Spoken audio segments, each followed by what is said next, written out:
I soldi non spariscono, i soldi da qualche parte ci sono. Amendola, lo chiedo a lei, dove sono i soldi? Dove sono finiti i soldi? Beh, io sono convinto che questo patto di stabilità ha di fatto bloccato lo sviluppo e la crescita del nostro Paese. E le politiche di Monti, come ricordava prima l'ex assessore, questa austerity, il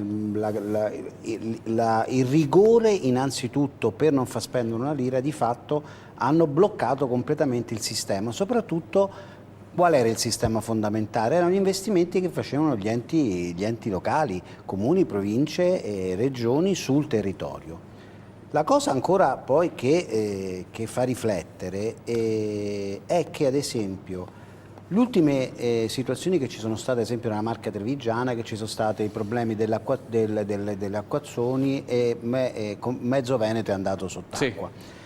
Sì. Noi da tanto tempo parliamo, ad esempio, invece di costruire ad esempio il ponte sullo Stretto di Messina, ma perché non iniziamo a fare una seria politica della messa in sicurezza del territorio?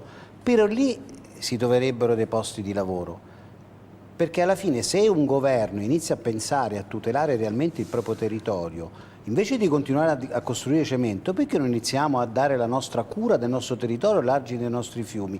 Pure lì ci sarebbe la possibilità di creare posti di lavoro.